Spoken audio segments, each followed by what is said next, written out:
تو وہ انتقام وہ لے گا، اس کی خاموشی انتقام دلوائے گی۔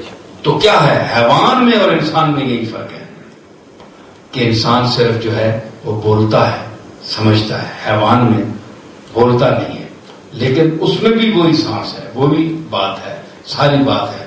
تو اس کو بھی یہ احساس ہے کہ میرا مالک کون ہے، مجھے کھانا کون کھلاتا ہے۔ شیر کو دیکھیں آپ، یہ جانور جو درندے ہیں ان کو جو کھلانے والے ہیں وہی درندہ جس کو وہ جا کر کھانا کھلاتا ہے، گوشت اس کے سامنے ڈالتا ہے، اس کو نہیں کھاتا۔ اس کو بھی اتنا پتا ہے کہ حالانکہ درندہ ہے، درندہ اس وقت بھی ہے جب وہ جنگل میں ہو، اور درندہ اس وقت بھی ہے جب وہ چڑیا گھر میں ہو، لیکن اس کی درندگی جو ہے انسانوں کے ساتھ مل کر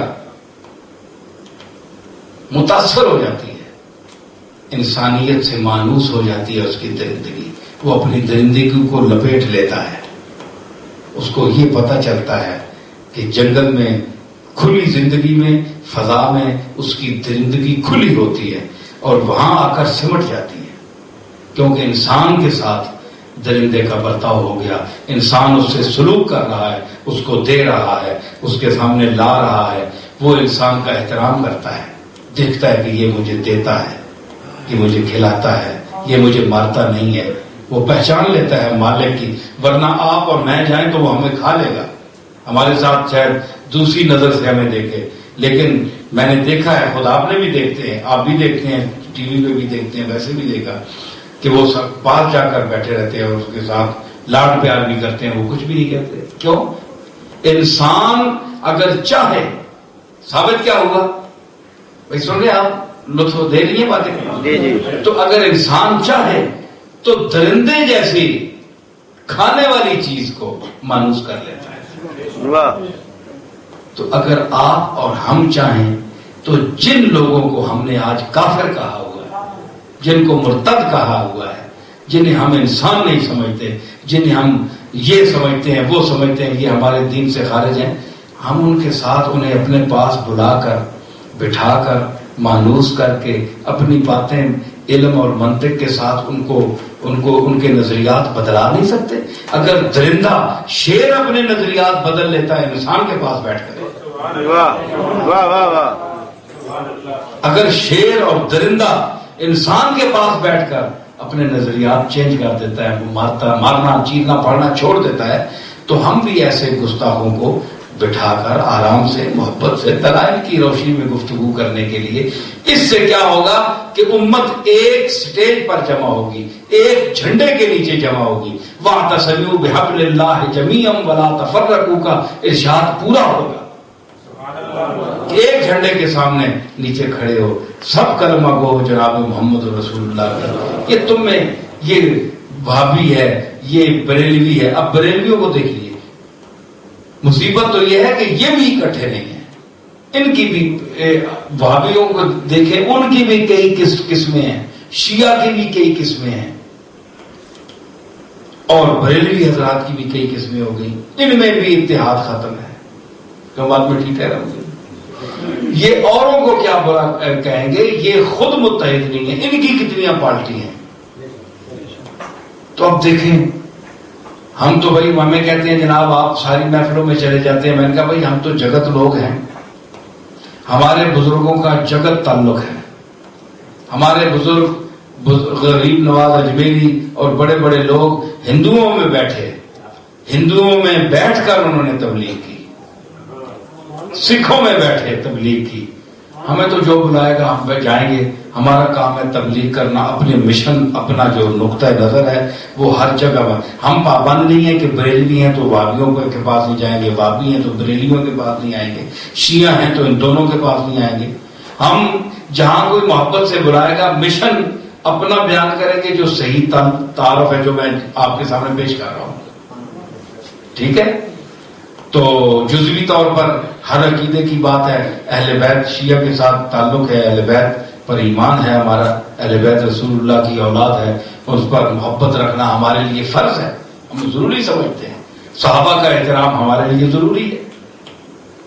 تو اپنے اپنے مقام پر سب کے ساتھ رکھنا، یہ بالکل ہی خشکی نہیں ہے، ایک ہی طرف جانا ہے. کچھ ہر چیز کا ایک لحاظ ہوتا ہے نا. دیکھیں نا، ماں کا اپنا مقام ہے، باپ کا اپنا مقام ہے. نہیں، اب دیکھیں صحابہ کا اپنا مقام ہے، اہل بیت کا اپنا مقام ہے. کوئی کہتے ہیں کہ یہ کس طرح دو کس طرح چل سکتے ہیں، پھر ماں باپ کا احترام دونوں کا کیسے آپ کرتے ہیں؟ واہ، میرا سوال ہے نا بھائی، اہل بیت کا بھی کریں اور صحابہ کا بھی کریں، دو چل نہیں سکتے، تو پھر ماں کا احترام ایک کا چھوڑیں، یا ماں کا کریں یا باپ کا کریں. وہاں بھی تو دو دو شخصیات کے احترام آپ کرتے ہیں نا. تو باپ ماں کے ساتھ دلی محبت جو ہوتی ہے وہ باپ کا احترام ہوتا ہے، اور ماں کے ساتھ جو دلی محبت ہوتی ہے وہ باپ کے ساتھ نہیں ہوتی. یہ ٹھیک ہے کہ نہیں؟ بے شک. بولے تو صحیح. کیوں کھا کے لندن کی ہوا گھر کا مزہ بھول گئے، کیک کو چکھ کے سوئیوں کا مزہ بھول گئے، موم کی پتلیوں پر ایسی طبیعت پگھلی، چمن ہند کی پریوں کی ادا بھول گئے. ٹھیک ہے، کچھ نہ کچھ تو آپ کو یاد ہی ہوگا نا. آپ یاد کریں کچھ نہ کچھ کہ وہ ماں باپ کا آپ کے گاؤں، وہ جو گھاٹیاں تھیں، چھوٹے چھوٹے ماڑے ماڑے گندے گندے مکان تھے، ہیں جی، جہاں آپ پیدا ہوئے، ہیں جی، ایویں درگاں جیاں، بنے ٹبے، ماڑے ماڑے کھولے نما، انہاں گھراں تسی لوگ پیدا ہوئے ہو. پہاڑیاں بلندیاں چوٹیاں تھے. وہی تہذیب آپ نے دیکھی ہے، وہی پیدا ہوئے. اب تو آپ جس حال میں بھی ہیں وہ ٹھیک ہے، لیکن اپنی اصل کو تو یاد رکھنا چاہیے نا. تو وہاں دیکھیں کہ آپ کے ماں باپ کے ساتھ آپ کا وہ جہاں بتی لالٹین بلتی تھی، آج دیکھیں نا کتنا جگمگ ہے. تو وہ ایک بتی کے دیوے پر آپ لوگ وقت گزارتے تھے. کل آپ نے کیا کھانا ہے یہ آپ کو پتہ ہی نہیں تھا، کل کیا کھائیں گے. ساگ وغیرہ ماں بہنیں جنگل میں جا کر پہاڑ سے لے کر آتی تھی، وہ پھر آپ لوگ کھاتے تھے. ہمارے گاؤں میں بھی یہی ہوتا تھا. تو ہم اسی تہذیب کے لوگ ہیں نا. تو آج ہمیں وہ اپنی اصل بھولنی نہیں چاہیے. تو اس وقت دیکھیں کہ آپ کی ماں نے آپ کی ماں کے ساتھ جو باپ اگر غصہ ہو تو انسان ماں جو پناہ ہے وہ ماں کے پاس لیتا ہے آ کر. ماں اسے پناہ دیتی ہے، باپ کے غضب سے بچاتی ہے. ماں غصے ہو جائے تو کبھی بچہ باپ کی طرف بھاگ کر نہیں جاتا، بہن کے پاس جائے گا. کیوں کہ بہن کا اور ماں کا کافی رابطہ ہوتا ہے آپس میں. بہن کے پاس بچہ جائے گا، باپ کے پاس نہیں جائے گا. کیونکہ اسے قدرتی بات ہے کہ ویسے بھی ہر بیوی خاوند کی آپس میں لگتی بھی نہیں ہے، کیونکہ وہ کسی اپنے مسئلے میں الجھے ہوئے ہوں. تو باپ کس طرح کہے گی اس کی ماں کو کہ تم ایسا کرو، وہ آپس میں جھگڑ پڑے. پھر قدرت نے ایسا نظام رکھا ہے کہ ماں اگر ناراض ہو تو پھر وہ بچہ بہن کی طرف جاتا ہے، بڑی بہن کی طرف جاتا ہے. یہ میں فطرت کی باتیں بتا رہا ہوں آپ کو، یہ بھی نظر میں رکھنا چاہیے انسان کو.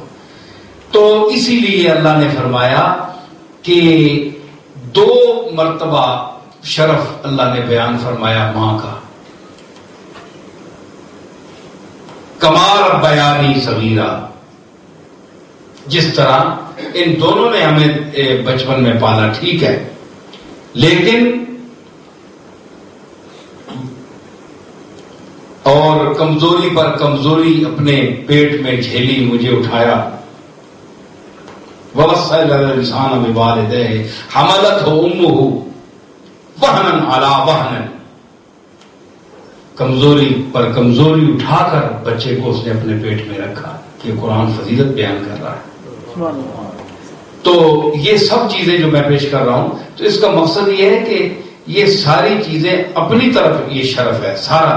تو اس کے باوجود آپ یہ تو نہیں کہتے جناب کہ میں باپ کا وہ نہیں خیال کروں گا، حالانکہ قابل التفات اور محبت ماں ہے، وہ تعلق باپ کے ساتھ نہیں ہو سکتا. لیکن پھر بھی آپ ظاہر دائری، چلو اتنا نہ صحیح ظاہر دائری کرتے ہیں، صحیح محبت آپ ماں کے ساتھ کرتے ہیں، باپ کے ساتھ اتنے نہیں کرتے. تو پھر ظاہر دائری بھی تو کرتے ہی.